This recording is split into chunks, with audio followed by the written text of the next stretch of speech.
Nós vivemos em uma época com uma quantidade absurda de sons nos rodeando, mas você já parou para pensar em o que são esses sons ou em como nós conseguimos diferenciar esses sons?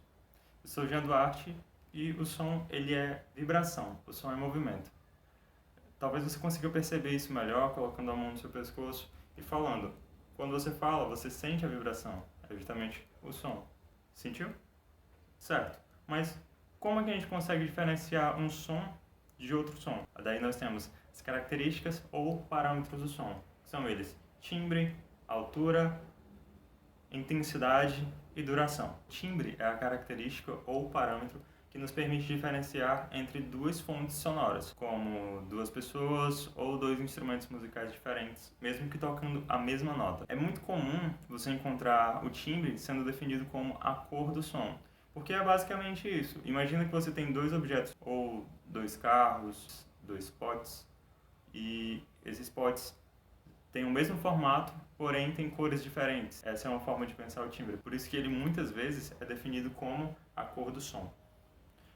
A outra característica é a altura. É através dela que nós conseguimos diferenciar entre sons mais agudos e sons mais graves.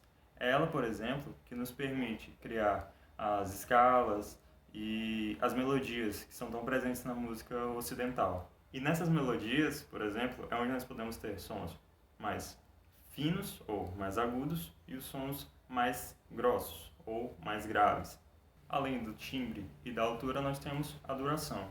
A duração é basicamente o que nos permite diferenciar entre sons mais curtos e sons mais longos. Ela é, como o nome já diz, o tempo em que o som vai durar, o tempo em que o som vai soar. Nós temos, por exemplo, sons longos, como o som de um gongo ou de um sino grande de igreja, e nós temos os sons mais curtos, como a campainha de uma bicicleta ou os sons de um caixa de supermercado, quando você está passando os produtos, aquele som mais agudo. E por último, mas não menos importante, nós temos a intensidade. A intensidade é a diferença entre os sons mais fortes, mais intensos, e os sons mais fracos, menos intensos. A gente poderia pensar aqui no volume de uma televisão, né? Quando você aumenta, quando você abaixa ele.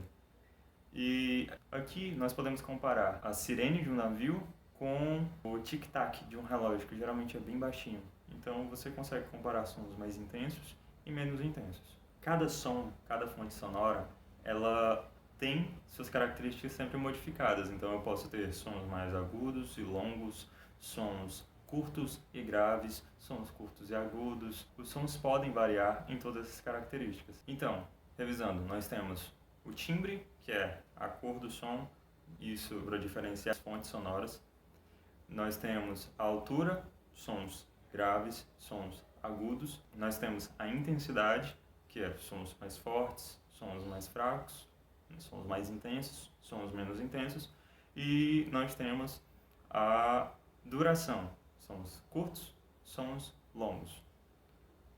Na descrição desse vídeo você vai encontrar tanto o link para o site com os exercícios e a transcrição, como também algumas sugestões de vídeos e outras fontes para que você possa pesquisar e aprender um pouco mais, se aprofundar um pouco mais sobre isso.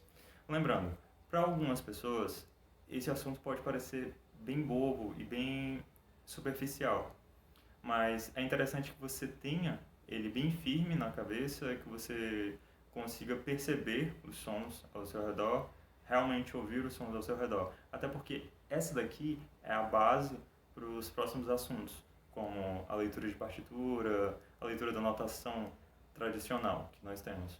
Então, pode parecer simples ou mesmo bobo no momento, mas essa é a base para os próximos passos que nós vamos tomar. Beleza? Então, obrigado por assistir esse vídeo. Valeu!